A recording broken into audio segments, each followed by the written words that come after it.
And good day. Welcome to our 12 noon webinar. I'm with the head of policy of the Democratic Alliance, Gwen Ngwenya. And she is going to talk to us about the outcomes of their policy conference that they held this past weekend. And I have several questions for you, Gwen. Welcome. Pleasure to have you with us. Thank you for having me. For inviting. And I also want to welcome the attendees. Feel free to send through your questions so that I can put them to Gwen Ngwenya. One of the things that I want to talk to Gwen about, the more immediate one, is the EFF protest action at the Click stores and the number of meetings that they are having with the manufacturers as well as the retailers who are making an announcement that they are withdrawing the product from, I think the company is called what, Trezam. I can't get the pronunciation right, but that's the company anyway. And the second one, well, I'm going to ask that question based on what you said, Gwen, on Twitter. You came up with an interesting idea there, as well as your reaction to the GDP numbers that were announced earlier this week, and of course the state of the nation, without taking away from the policy conference outcomes. Right off the bat, Gwen, tell me, you suggested that maybe political parties should be subjected to the same call that the EFF is making to clicks to close down because of the advertisement that they found very offensive. And you're saying, what if a law were to be passed for political parties to also be shut down or withdrawn from parliament? Where are you coming from with that view? Why did you suggest that idea? Well, because the call for a company to be shut down after some, whether it's a minor or very significant transgression, is not new. I mean, we had it on the state capture, investigations. There was some view about those who shared that view about, for its auditing firms. We saw it with Bell Pottinger with the whole with their involvement in the white monopoly campaign. And while they in fact did end up, that company did end up being dissolved in one way or another. But the point is that call seems to always be there, that when a company has, transgressed in some particular way, that it should no longer in effect operate, or it should be closed down. And I just thought, well, why does this not apply to political parties? Why do we always hold the private sector, or at least seek to hold the private sector, to a much higher standard than our even elected officials? So I don't think it would be a bad idea at all to say that if a political party, at least their senior leadership, is found to be guilty of corruption, of the kind of transgressions that we hear about, there should at least be the possibility that they are struck off the voters' roll. I mean, the political party equivalent of being shut down is effectively, being deregistered with the IEC. Whether that were permanent deregistration, whether that means you have to sit out one election to kind of pay your dues, I'm not sure. I mean, this was not, as you say, this was a comment on Twitter. It wasn't something that was being proposed as, a well thought through or a thought through, policy proposal. It was really in response to the EFF's call for the company to be shut down. And I thought, well, why don't we start thinking of ways of how to apply this to our, body politic as well, and not just to the private sector? Well, but it also speaks to something that you have to contend with as the Democratic Alliance, because it appears in South Africa, I mean, the whole racism question is a big topic. People are very concerned and agitated about it, as we have seen with the EFF being able to mobilize the number of people that they were able to mobilize to go out and protest. Now, the DA is accused of being tone deaf. That's the word that's been used whenever it comes to racial issues in the country and the way you respond to calls for protest against the perceived racism. For instance, I mean, even the statement that the DA issued tried to balance things out and said, the manufacturers and the retailers could have been a bit more sensitive, but that EFF should not have taken such an aggressive, violent protest to the stores. So what is your response to that? I mean, I obviously agree with the line, or that the relevant spokesperson from the DA took on that issue. I mean, it's quite obvious that in a democratic country, your immediate response to an issue is not to resort to violence. Yes, but I mean the accusation. Yeah, go ahead. Go ahead. I was just going to say, especially not when you consider all the individuals that will be involved in such a move. So it's all very well and good, for example, to say, let's shut Clicks down. But what about those who work there? What about those who are part of Clicks, entire value or supply chain, whose businesses or livelihoods depend on that organization? So I do think that these responses can sometimes be shooting from the hip and will end up actually being to the detriment of the very same people that you might be wanting to protect or defend. So how should the question of race and racism be dealt with in South Africa from your point of view and the DA's point of view? Well, I mean, this is something that is touched on in the economic redress policy. I mean, it is primarily looking at the drivers of inequality, so what drives inequality in the country. But on the topic of racism itself, I mean, this is very much because, let me just take a step back a bit to say that some, will ask the question, well, how can you, in fact, tackle racism if you're not going to be in support of racial targets or quotas, for example? And I think the first thing, there are a number of responses to that, but the first thing is to say there are many areas of prejudice in society that we do not approach from the point of view of targets. So, for example, we can agree that xenophobia is a problem. We could agree that homophobia is a problem. Yet nobody suggests that the best way to tackle xenophobic sentiment or homophobic sentiment is to impose targets for those demographic groups in the workplace. I mean, the imposing of targets doesn't necessarily mean that we are going to not have racism or not have racial issues. In fact, we live in a country where currently a lot of the legislation has been race-based, and yet these issues persist. So I think that's the first thing, to recognize that the imposing of targets or quotas doesn't actually move us any closer to dealing with racial discrimination in society, as it would move us no closer if we decided to impose targets to deal with other forms of discrimination. It's just not a logical approach to dealing with discrimination. But when you are dealing with a case of discrimination or racial prejudice, etc., whether it be in the workplace or any other organization, obviously I do think that for people to not feel that this is something that is tolerated in that company or in society, there has to be a zero tolerance approach to such incidences. So I think you get into a scenario where you can be quite then case specific, because racism can play out in a number of ways. You could either be talking about an instance of you might find that a company is purposefully not paying workers of a particular racial group the same as those in a different racial group, but in the exact same job, and where people have the exact same performance track record, etc. In other words, on paper, these individuals should be paid the same, but the only distinguishing criteria is that they're of different racial groups. So where you've got instances of blatant racism, of course, those have to be dealt with, and there should be a zero tolerance approach to that. So hopefully companies have policies that don't tolerate that kind of discriminatory behavior. It obviously persists when that kind of discriminatory behavior is found and nothing is done about it. And, obviously that can't be the situation either. But I mean, the overall point is just to say is that those specific cases of discrimination, and they can vary, they can either be due to pay, it could be explicit racial prejudice where certain words are exchanged. I mean, the scenario around the case might differ, but the point is when it does happen, HR and organizations really have to ensure that they protect their workers and that there's zero tolerance to that kind of behavior. Just talk me through your principles and values policy document. What are the key elements from it that you think will guide the organization? And we'll talk about economic justice and growth in a moment, but just tell me more about the principles and values document. Right.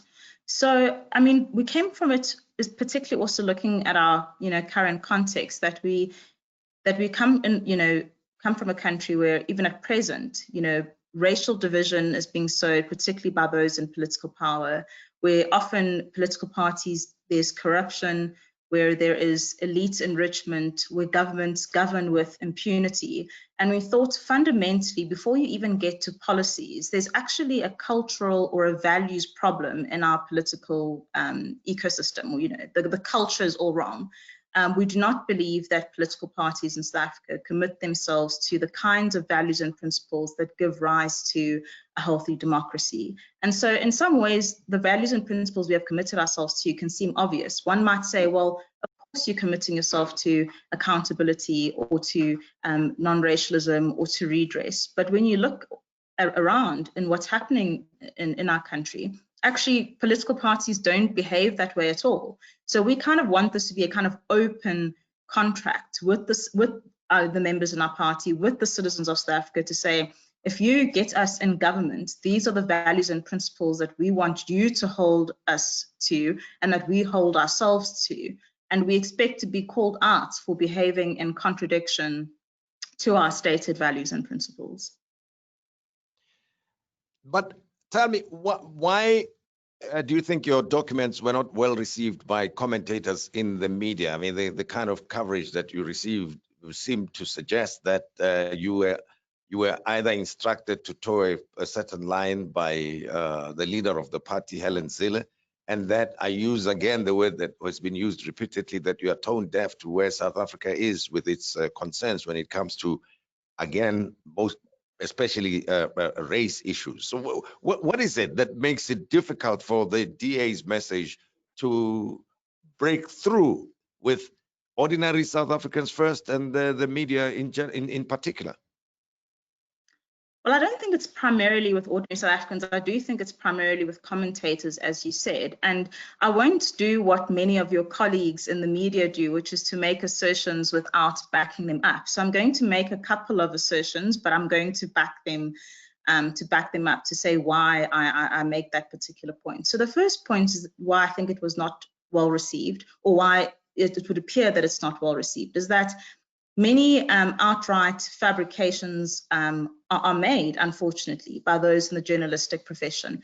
And I don't say that lightly. I'm not the kind of person who would call a difference of opinion a lie. When I say something is a lie, I genuinely mean that. So an example of a lie, just to pick up on what you said, is that there was instruction from Helen Zille or anyone else to produce a policy that had the following instructions. That is not the case at all. I mean, that's an outright lie. This document was being produced even 2 years ago. And of course, at that time, that was part of the conversation, right? Is that when are we going to table this document? When is the party going to have a discussion that will allow it to gain clarity on this issue that it usually trips itself over? So even over the last 2 years, the position on BE has probably changed or about 3 times. And I think that's just what happens, obviously, when you don't discuss something, is that people then end up not being on the same page about what the policy direction is. And so really the push for the last while has been to say, look, it's a very difficult conversation. It's also a policy area that has been dominated by one particular party's approach for many years. It will be difficult for us to get our message to land in this environment, but it's really critical that we do develop a clear line and that we do start explaining to people why it is that we stand in this way on this issue. So firstly, that's the first. I mean, I don't think it's unfair to call it a lie, because it is. If you say a document was prepared now post an electoral result, so in response to trying to regain, a certain group of voters, and based on the instruction of a particular political leader, it is a lie. And I can prove that 2 years ago, this document was already underway. In fact, was the basis of the discussions for the last 2 years. So I think that's the one reason, is that unfortunately the legwork that one might expect of journalism, of actually asking, so how did this come about, just doesn't seem to be there. For whatever reason, more and more people are becoming comfortable with picking up, whether it's conspiracies or just coming up to their own conclusions about what is going on within political parties. So I think that kind of reporting needs to improve. There needs to be a better understanding of how processes within political parties work, so they can be better reported on. But secondly, I think, you know, just to round off on that point about how it's being reported, is to say that in some ways I'm actually sympathetic to the negative coverage, if that makes sense. I'm not actually that upset by the negative coverage, because on some level going into this, you have to expect, although it's disappointing, of course, but you have to expect that in an environment where one particular policy has dominated, it is going to be very difficult for people to think outside of it. So even if you think of how the current legislation around BE has come to be in place, there were various papers, people were writing in heavily in the 90s, commenting on what the approach should be. You know, there were various series of papers and discussion documents. It's BE, although it seems now to everyone like, oh, everyone naturally understands what it's about, that wasn't necessarily the case. There was lots of contestation around how this policy approach came about. And it has had more than 10 years to kind of solidify itself and to keep on re-explaining or re-justifying itself as an approach to redress. So people have had a long time to become familiar with it, which is not the case with our policies. So I think it's fine in the first week of introducing a radically different approach that there will be this kind of reporting. I would have hoped that people would be more open to something new. But at the same time, I do think that these things take time to properly introduce. And I have no doubt that especially ordinary South Africans are going to be a lot more receptive. I do have several questions for you from the attendees, but I want you to touch on the economic policy document. Again, your response to the situation that we find South Africa in at the moment, with the 51% contraction in the second quarter of the year. And of course, we are in a recession already, which may even be referred to as a depression, high unemployment rate. The problems are there, we know them. And you are familiar with what is it that we're doing wrong. So what is the DA proposing then to get South Africa out of this quagmire? Right. Well, I think the first, maybe it's a kind of conceptual point, but it's so important, is that this is an economic empowerment policy, so a redress policy. It's essentially, and it's focused on that particularly because we have listened. It's where people were saying, we don't think you are strong, particularly in this area. Okay, people have always said the DA goes on about, you know, what we need to do to fix the economy, whether it's, you know, we can no longer afford to keep bailing out failing SOEs, whether it's about, you know, so talking about how we're going to improve the business environment, so cutting red tape and making examples of what's happening in the Western Cape, where we have a red tape unit that actually is focused on making the legislative environment easier for businesses to operate, whether we're talking about unburdening small businesses from bargaining council agreements that they're not party to. We've always, along the years, always been hammering on those kind of sound economic policies to follow. A clearer skills and immigration regime, etc. So I think our economic proposals are out there. What people were saying is, okay, we understand that you guys are the growth party. You want to promote economic growth. But we felt the question that people really asking us was, okay, in the context of a growing economy, how do you make sure that everyone is going to be included, that more people are included in the economy, and that you're not just creating a growing economy for some? So in effect, this policy is mostly focused on that question of economic inclusion, saying growth is absolutely important. It comes first. And here are some of the growth interventions we've advocated for along the years. So we do pick up on those. But within the context of a growing economy, if those growth proposals, in other words, were to be adopted, how would you be addressing the issue of economic inequality? So that's what this document then seeks to answer. So it then looks at what are the drivers of economic inequality in this country.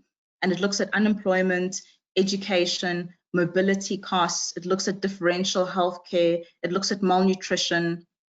So all of these things act together to keep people trapped in a cycle of poverty. So they aren't per se these things economic growth interventions, although obviously one could say that the more inclusive your economy is, it will also help it to grow. But it really is talking about inclusion, particularly how we're going to ensure that more people aren't being trapped in a cycle of poverty, and that we get people out of those circumstances.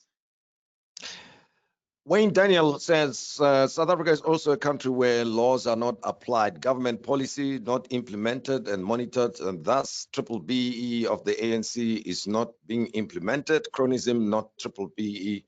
Private sector does also does not comply with transformation, and that is the problem in South Africa. What's your view? That it doesn't comply. Well, yes, I mean, yes, obviously, even the policy is there, but it's not being implemented in as far as triple BE is concerned, and other transformation policies and laws of the country are not complied with by the private sector, simply because there's no rule of law, or there's no mechanism to make sure that to enforce compliance in as far as these laws are concerned. Well, I think what we're saying is that even if BE worked as its drafters intended, it would still be an elitist approach to economic redress. So, because the point is that BE is focused on essentially the racial demographics of really elite concerns. So, if you think about it, most of BE is focused around ownership. It's focused around executive management or management, positions, the demography. And it's focused on procurement chains, for example. And so when we looked at the drivers of inequality, so what is keeping many slavkins excluded from the economy, right? You're talking about a context where, Tim, even 60% of each cohort that that is in school is not reaching matric here. So you already have 60% entering the labor market who have not finished matric in each cohort. So you're not talking about, I mean, I understand the discussion around BE in terms of in the workplace, but what we're trying to say is that a radically broad-based economic approach has to look at the 90%, has to look at, sorry, not 90%, has to look at over the over 50% of South Africans who are living in poverty, who are excluded from the economy. And when you get to issues, for example, like housing, you're not necessarily talking about people who are living in poverty, but you are talking about people who might be excluded from living close to areas of economic activity. And we look, so our programs then are targeted around affordable housing, improving the education system, improving mobility costs for South Africans, addressing malnutrition. These are the issues that the majority of South Africans are struggling with, not the elite concerns of procurement, of executive management, and that we do think those are important, but we discussed when we're talking about discrimination, how we can make sure there's no discrimination in hiring and et cetera, about taking a zero tolerance approach to discrimination in the workplace. But discrimination in the workplace is not the only thing, and definitely is it the primary driver of economic exclusion in our country.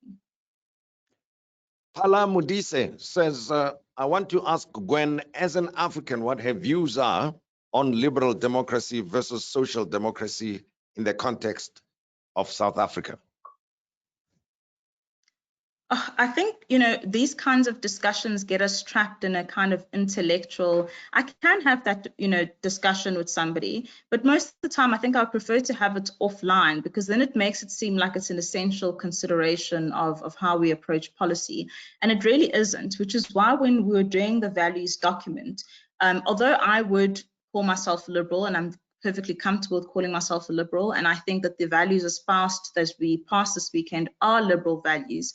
They aren't specifically named as such in that document, because actually what really matters is being on the same page about how to address specific issues. So if we can get on the same page about, for example, agreeing that redress should be focused on the material conditions that keep people excluded. So if we can agree that redress should be about education, healthcare, transport costs, mobility, health, housing, etc., as opposed to what it's currently about. You will not see the words I'm listing now in current empowerment policy.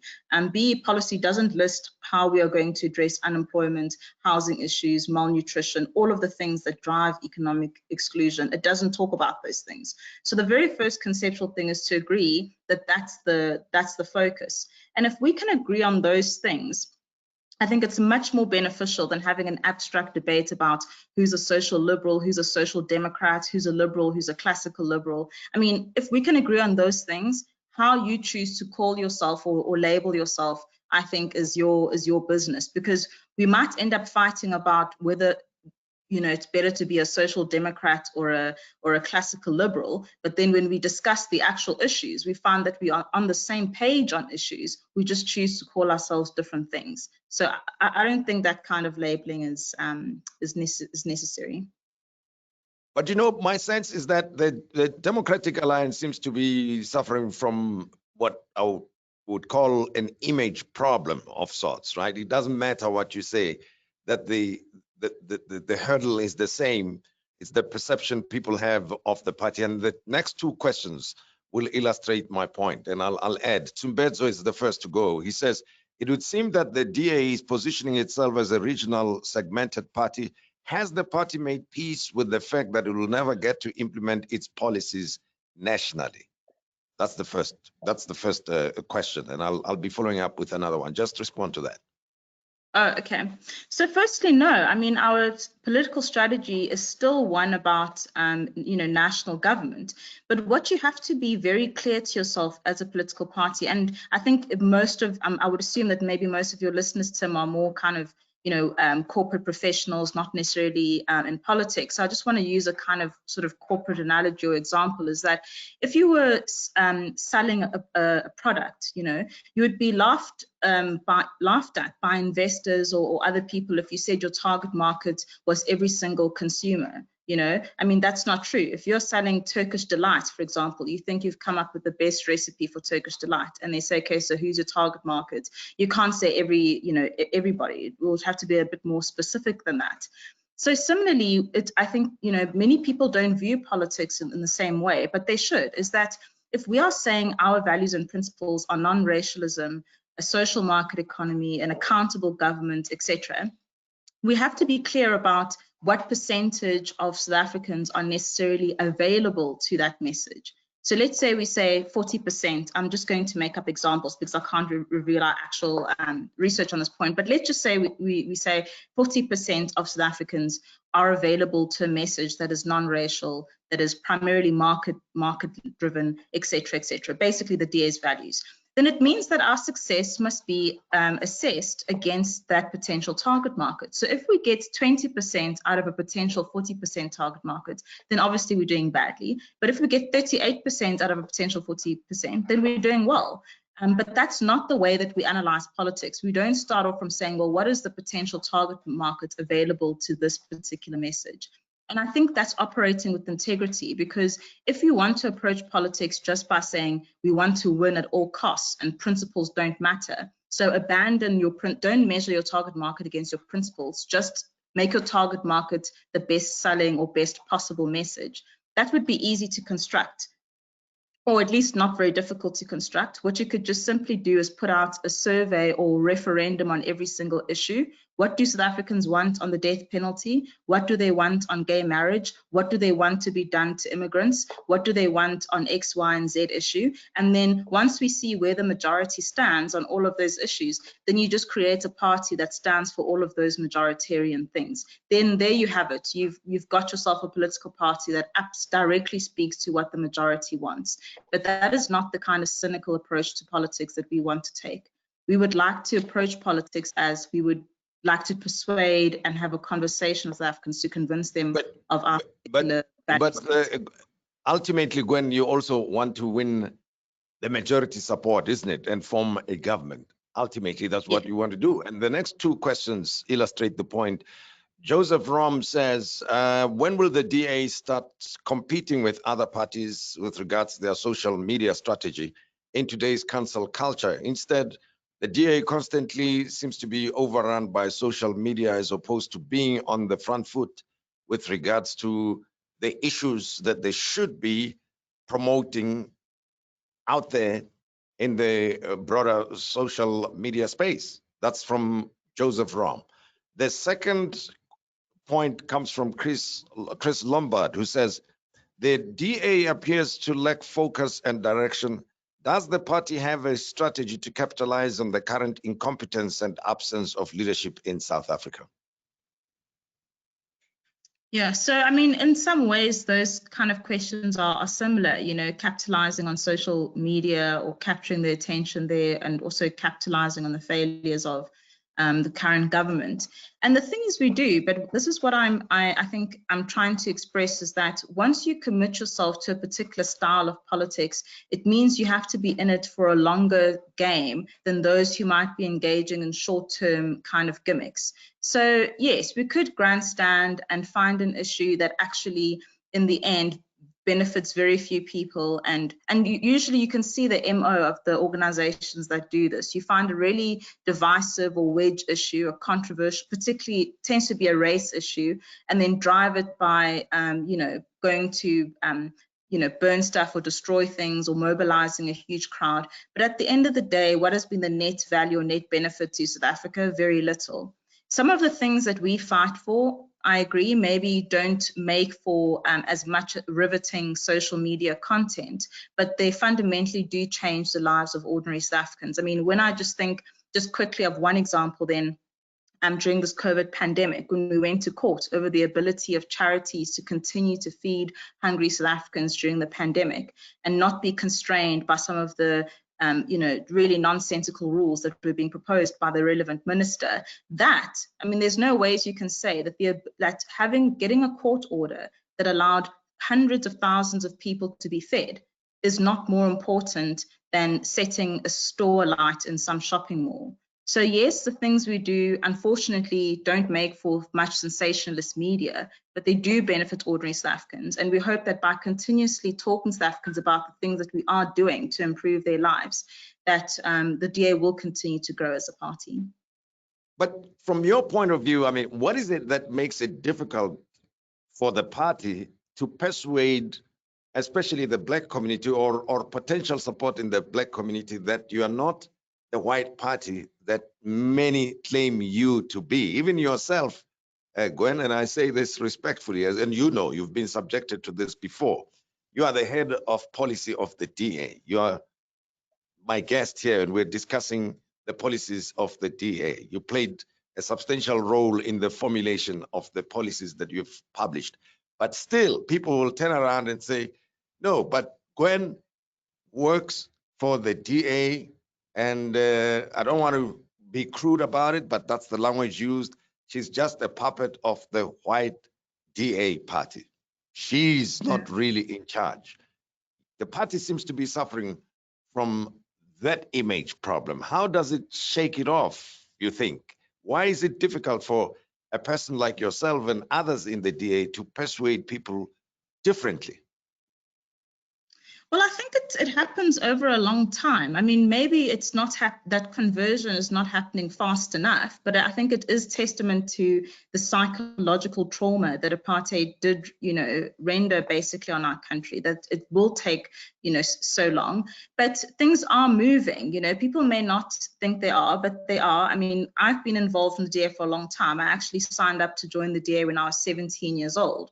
So I can see how the party has drastically changed. I mean, for example, when I first joined the DA and then subsequently when I went to university, I was on the very first SRC at university that had people who could proudly wear a DA t-shirt and say that we are supporting, you know, the DA student organization in an environment where it was just a sea of ANC Youth League and SASCO. And I mean, I had someone paint on my door at Res that I'm a traitor. You know, I had traitor written on my door at university. So I mean, although I think we're starting to go back in a way to kind of that kind of hostile environment, but in a way, the party really has grown, particularly in that sense. I mean, the party was so small at that time that, you know, the DA student organization, even though we'd done so well, particularly on campus, was actually just, you know, a group of about just 5 young, passionate individuals. And now, you know, I meet so many people, obviously, who have joined the party subsequently of all racial groups. And I think for me, that does give a sign of momentum. So I think things are changing, and particularly, and also the narrative is actually what needs to change, Tim. So my question is always about actually how can we convince more journalists actually to report that accurately? Because if anything, if you look at the rank and file, the membership of the DA, I mean, as you say, it's probably the most diverse political party in South Africa, and yet it's still not seen that way. So I agree with you. There's almost like this disjuncture between the reality of the party, which is a diverse political party, and then the perception.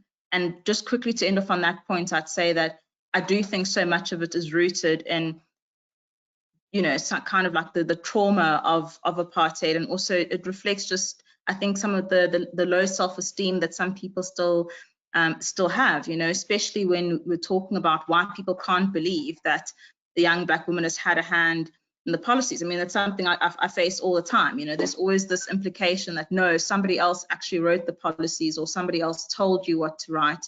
The idea that I was the one who conceived them, and the idea, in fact, which might come as interesting to some people, is that for a long time, I was also part of doing the work of convincing others, of convincing whites, if you want to play, you know, to mention people's races. I was in the business of convincing white DA leaders that we had to adopt a non-racial policy. Often the people most hesitant to adopting it within the DA were older white DA members who said, we can't, as a party that seems to be white, adopt this policy direction. And it was incumbent on us to say, actually, we can. This is how we can do it. So yeah, sometimes which is very interesting when you say you and the others were the ones who convinced the white older members of the DA to the non-racial position that the party has adopted. But the case that's been made, the argument that's been made out there in the public domain is that actually that approach is wrong, because how do you begin to redress the injustices of the past, economic injustices of the past, if you do not define people by race? How do you explain that? Because it's the same white members of the party that did not want to agree with you who are currently taking the flak for that. People are saying, the commentators are saying, they are the ones who came up with this non-racial approach that is part of your policy document, and yet you say you and the other people persuaded them to that point of view. So the argument being made is that how do you begin to redress the injustices of the past if you do not want to define people by race? Right. Well, I mean, it's precisely, in some ways, we're already actually, people are like 90% there to understanding how we do it, because something that's very crucial to how this would work is something many people already repeat all the time. So people say all the time that the majority of South Africans who are poor or excluded from the economy or suffer from one disadvantage or another are Black.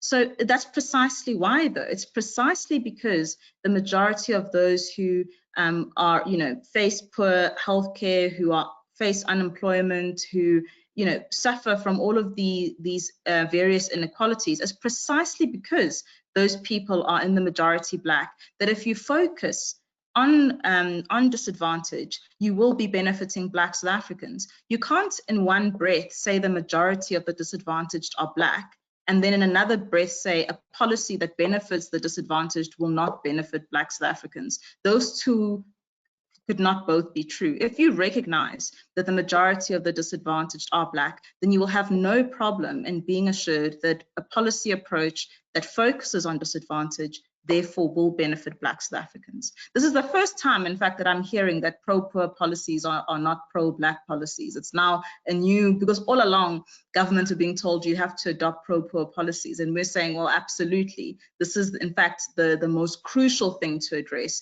This is what the focus of redress policy should be, and this is what we should be, in fact, enlisting the private sector as a partner to help us address, is precisely these, these areas. And now we are being told, no, but actually following a pro-poor policy approach is not going to be beneficial for Black South Africans. And I don't think that's correct. Well, you are a member of a political party and you know what politics is about. You know, it's also about emotion and how it resonates with people. You can make all the rational arguments that you can to your point of view, but if people perceive what they perceive and believe it, then that's the truth or reality for them, you see. And it gets repeated in Parliament all the time. People say, look at them, it's a white party represented by white people. People like Gwen Ngwenya and others are just a minority in this party, and they are there to bring the black support. Otherwise, they are not responsible for anything. How do you think the DA can and should be making the emotional connection then with the potential support that is out there in the black community, but is not coming over to your party? Yeah, I mean, I must be honest and say as well that we will need the support of accurate reporting. I mean, some will say that it makes no difference how a party is perceived, but I think it makes almost all the difference, because how do most people come to know what they know? I mean, if I hear somebody repeating a line that says, for example, that it was Helen Zille that was behind or instructed policies, I know it's because they've been reading that, or they've been hearing that on radio, they've been consuming that message. Somebody doesn't just wake up and, you know, all these people come up to that same line on their own. It's because that is the consistent media narrative. So I do think that primarily we have to work on ensuring that at least those things that are outright falsehoods are more and more corrected, and that we don't take those kinds of falsehoods lying down. Things that are differences of opinion, obviously that's fair game, and there will be just a difference of opinion, but I think we are also being hurt badly by things that are just actually outright not true. But also it's a lesson to political parties that you must also focus actually on one-on-one interactions and interactions with real people, because what happens on social media is not reality. And we've seen many political parties form and crash and burn essentially because they think that particular individual is so well loved on social media or even in the media. They get sweetheart interviews or whatever, and then they believe that that means that I've got broad support, therefore I can start a party and I will win. And we've seen that on countless occasions not necessarily being the case. So it's I mean, I'm more also, this is something that I'm saying, but it's also a message that we must also internalize to say, you know, the media, any platform is not, you know, it influences and it's important, but it's not the whole story and it's not the real world. You have to get out there and talk to people, because that is also where you actually have the most capacity to change the message. And I know, for example, on this economic justice policy that was released this weekend, that most of the confusion is being created by so-called intellectuals. They try and over-intellectualize and overcomplicate the problem. When I was speaking to a relative of mine, I won't say their name, but I was speaking to a relative of mine who lives in the township. They live in Mlas in KZN, and they don't have an advanced degree. They're not unemployed, but they don't have, you know, advanced education as in post-matric. And they were just, you know, we were just talking about this policy that was adopted this weekend. They were also trying to make sense of it. And, you know, they were able to, they said this to me, which made me see that they actually do get, I mean, you know, that he gets it. He said, you know, he said to me, so basically you're trying to say, like, if I open up, it's not the words I would have used, but obviously, you know, it's good to sometimes hear how people would explain things to themselves. He said, so for example, if I were to open up, you know, a soup kitchen, I don't need to write, you know, it's for blacks only, because anyway, I can see who is the majority of people that are going to be coming to benefit. And I was like, yeah, actually, it is like that. That's precisely what we're saying. If you are making interventions in the economy in your community that help people, that, you know, whether it's a leg up or to help people, you know, bring people back into the economy, because really those people, if you identify them on a means basis, will tend to be black. We know that this is a policy that will benefit Black South Africans without even having to say so. And I think that soup kitchen example is, it's just an analogy, but it's a good analogy to say, if you're focusing on disadvantage, you don't actually need to also mention race. And it allows us then to achieve two noble goals. I mean, it allows us to move away from race-based classification and to make sure that we have economic interventions that help the most vulnerable. And if you can do both those things, why would you not choose to do so? It's not a choice. We're not saying non-racialism or redress. We're saying you can do both. Well, Gwen, I'm happy that you agreed to be with me on this webinar and we have this discussion. So let's put DA aside for a moment. And you're a young person, as per the definition in South Africa. So tell me, from your point of view, your interactions with young South Africans and even from your own observation, what do you think concerns young South Africans today? You know, and just as a citizen as well, what are the key things that South Africans should be concerning themselves with at this time? Yeah, well, I think it's really about whether they have a future that they can look forward to, you know. And I think a lot of things that the two things that really drive that hope, you know, whether people feel like the country's not going in the right direction, whether they feel in despair, or whether they actually feel like there's a vibrant and potentially successful future ahead of them, is, you know, employment and also entrepreneurship. And I do think we have to start speaking of those two issues in tandem, because the more we only talk about jobs, we make it seem as though everyone is going out there, leave school to find a job and not necessarily to be a job creator in and of themselves. So I think if you talk to many young people, those are the two things that are always at the top of the, you know, conversation. Is one, the barriers they face to employment, or alternatively the barriers they face in trying to kind of make it on their own and to start and to run a business. But tell me then, again, talking about being a young South African, here's the thing. People are likely to believe Julius Malema, Floyd Shivambu, more than believe you or trust you with your political points of view. Why is that, you think? Wow, that's a difficult question. I think there are many who would. Well, I mean, I think the reason why it's a difficult question is that, firstly, I've needed to be proved. I mean, the EFF's electoral success doesn't quite match up, you know, their talk. So I think the EFF also in some ways gets to punch above their weight in the media and in terms of perception and their actual electoral results. And yeah, so I mean, I think that's the first point, is to say that that's not really coming through in the electoral numbers, that they are able to actually reach more South Africans than the DA is able to reach. That's not being reflected in the numbers. But let's imagine that there are some, so it doesn't have to be the majority, but let's take the question generously and say, even if they're not in the majority per se, for those who do find the likes of, you know, Shivambu or Malema more attractive than a Gwen, why is that the case? And I think it's a number of reasons. I mean, one, unfortunately, and these are all relics of our past as well, is that I hear often when people talk about me that they find my, you know, they'll talk about my accent or whatever. And I do think, I mean, that's unfortunate if accent or the way someone speaks, and they'll say, oh, you're trying to be a white person, if those are things that are going to get in the way of effective solutions. So I do think that some of the things that stand in the way are superficial in nature, are very real in the terms that they have real results. So if somebody's turned away from a message because they don't like the person who's bearing that message, that's obviously going to be a problem. But at the same time, it's precisely why we committed ourselves. You know, I suppose my question is also my question is also informed by this, and someone asked the question differently earlier on. People complain about corruption in the country, for instance, every day. Watch the Zondo Commission news reports about this and that happening, the PPE scandal, but then at the end of it all, after all the complaints, right, all the frustrations, then they turn around and say, I don't have another party to vote for.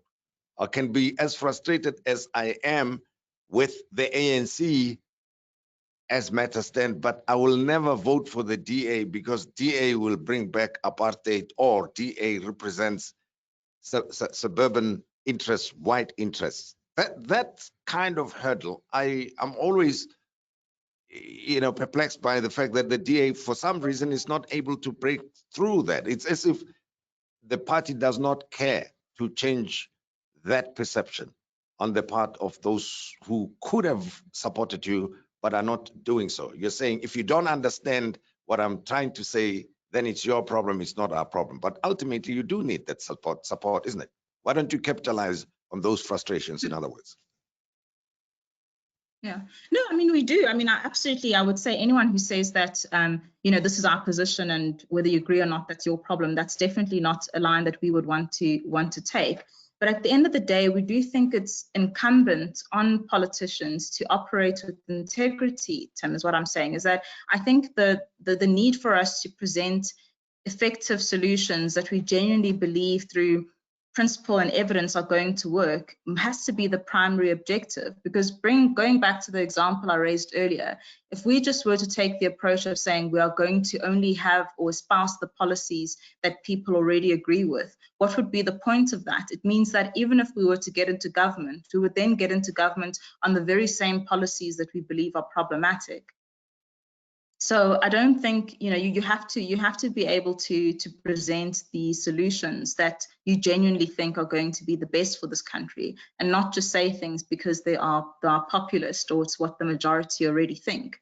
So there is that hurdle, but maybe it's a naive belief then in South Africans. It's what keeps us going is the belief that actually, you know, over time people do, you know, you can talk to people can be persuaded. And they can see that this particular way has not worked, and it's now time to try something else. So in a way, you're running two races, you know, or there are two tracks here. You have one that has the right message, and we have to stay on that track, because if we get distracted and then run a race that's majoritarian or populist, then it means that even if we were to be elected, that victory would be empty, because we would have become elected on the very same policies we detest. So we have to maintain the correct policy line. But there's also another thing that's happening in tandem with the DA continuing with the correct policy line, is also people's rising frustrations, the continued failure of current policies. And we hope that those two things get to a point where they converge. I mean, that's, I think, has been the result of any political tipping points in countries where people's frustrations reach at the same time a moment where there's a clear and obvious leader of that moment who can then rise to that particular occasion. So I think it's both things. South Africans will need to become frustrated and reach that conclusion for themselves as well. They will need to see that the current approach does not work. And also we need to make sure that when there is that moment, when finally the current governing party, which has had a hegemonic hold, when it finally gets to below 50%, we will be there as a viable alternative.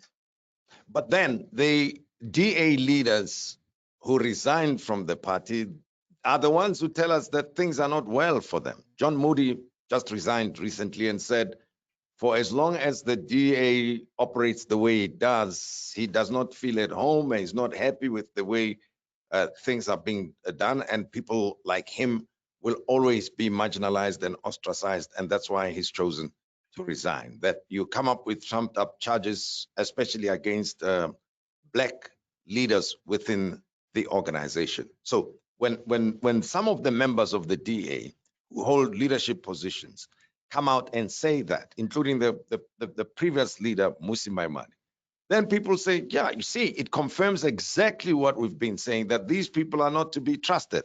And then that potential group of people who potentially could have been supporters of the DA turn around and say, that confirms our view. How do you shake that one off? How do you explain yourselves when the members who hold senior positions and resign from the party go out and tell South Africa that actually, you know what, in the DA, they can set you up for failure if you happen to be a black person? Yeah. I mean, firstly, obviously, because the DA is such an easy target on race, or because that's a message that seems to land or generate interest in the media, I think it's an easy fallback position for anyone who then does leave the party that is disgruntled. But a fair analysis would be is that if you look at how many leaders leave political parties in general, there's an extraordinary amount of political churn or turnover in terms of people in political organizations. Nobody bothers, however, to say, well, there's this narrative that Black leaders are leaving the DA, that there's an exodus. Well, let's check if that's true. Let's look at who has left the party. I don't know, pick a time frame, 5 years or 2 years, whatever you want to pick. And then if you wanted, I mean, I think it would be a disgusting analysis to make, but if you wanted to make that kind of racial analysis, count the race of each person that is left over a particular time frame, then maybe one could start making that that argument. But nobody even attempts to do so. Ever since I've been involved in the DA, numerous high-profile members have left, who were essential to the party's who are essential to the party politically and operationally. But nobody says anything about white leaders' departures. It's like they are invisible. People only care if black leaders leave the DA. They don't care if any white senior individual leaves the party. So I think that's part of the challenge, is that you can generate any outcome you want if you then want to manipulate the data. So if you want to manipulate the data and only look at black people who leave the DA, then you can craft a political narrative that supports a black exodus. But if you actually look at everyone who's left the party over a time frame, it does not support that analysis at all. I know that you are active on social media, and again, somebody did ask the question, I think it is Joseph Rom, who said you need to pick up your game as the DA on social media. But I want to ask you your views on the former public protector, Advocate Thuli Madonsela's comments regarding the EFF protests outside Clicks and the shutdown of the Click stores, and the reaction from EFF members, especially the leadership, where she came under personal attack, and some were very insulting to her. What was your view of that exchange? What is your view of what transpired between the EFF and Advocate Madonsela?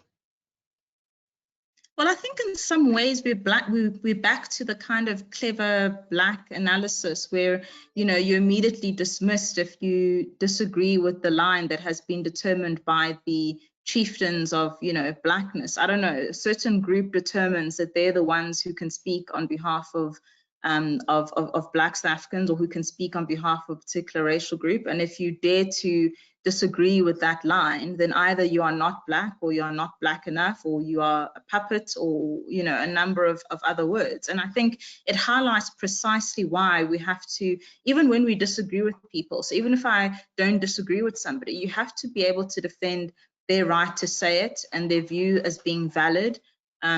Because if we don't, this is exactly what happens. You get a kind of racial hegemony of ideas where if you are white, you necessarily think this. And we already see it in the media and the analysis. So much analysis just easily goes, white people think like this, or, white, and you think, but that's ridiculous.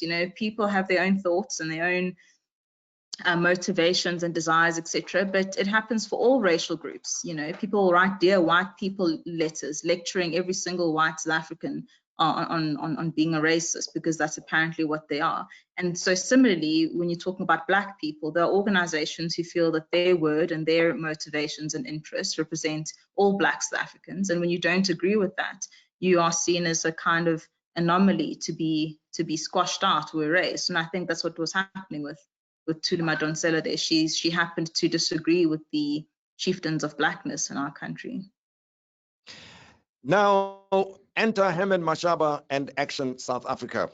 Analysts suggest that he is going to steal your market share whilst you're still figuring out what to do to grow your support base, especially with the perception that you are a predominantly white party. And I suppose this is based on what people see in Parliament, that you've got a preponderance of white MPs there. So what is your view of Hemat Mashaba's Action South Africa and the analysis that he's likely to win black support away from the DA? Well, I'm not quite sure if that's true. I mean, often people think that the support the candidate gets was due to that particular candidate. And they discount the how many people in South Africa actually vote for a political party. And so we've seen it in the past, whether you're talking about the law or any other political leaders, where just because they were the mayor at a point in time, a DA mayor, then they think that the reason the DA was voted in at that point was solely because of them. I mean, I would hope that the individual counts to some extent. I mean, you want to make sure that you're voting in for a party that also has the right people. But by and large, we're still a country that actually is very familiar with the offering of political parties, and that also does vote for political parties, especially when a candidate is relatively new and unknown to the political landscape. So I don't think, and I'm really trying to say this in a completely just detached, objective way, that support in that election was not tied to the candidate. It's never been tied to the candidate in any particular election that we've observed. Well, let me interrupt. Let me interrupt you there and get a quick comment from you as we end this. What is your view? How do you rate President Cyril Ramaphosa's performance so far as the leader of the country, as the president of the country? I mean, he's, you know, wow, I mean, it's difficult. There's so many areas, but ultimately not very well. I mean, on two grounds, really, both on the track record previously and on the track record actually as president. I think he's come into the presidency on a tremendous wave of goodwill, which in some respects was not deserved because he was the deputy president during a Zuma presidency. And you have to ask yourself how someone is that close to power and influence and yet manages to see nothing or hear nothing or know nothing. It's just not believable or plausible unless they willfully try to keep themselves ignorant. And then you also consider how he's headed up various SOE commissions, and that's actually our point of greatest weakness right now in the economy, are those SOEs that he at some point was tasked to oversee and to turn around. So he didn't actually come in with a good track record, and so shouldn't have ridden in on this tidal wave of goodwill because the evidence didn't support it. And now, even having ridden into the presidency on that wave of goodwill, he's done very little to capitalize on the goodwill that he had, because there's been little done to, in fact, change some of the harmful policy directions. I mean, I'm most interested in policies. When I look at the policy directions or changes we could have had, we just don't see that coming. There's no turnaround on state bank nationalization, no turnaround on expropriation without compensation, no turnaround on NHI. So there just doesn't seem to be any turnaround on relatively low-hanging fruit, I feel. Gwen Ngwenya, thank you very much for this chat. I appreciated spending time and getting the sense of how you think and how the organization thinks policy-wise in terms of taking South Africa forward and the initiatives, if any, of winning additional support for yourselves. Thank you very much. I appreciate it. Thanks, Tim. And also thanks to the attendees for your questions and for being part of this webinar this afternoon. This is how we come to the end of it, and have a great day.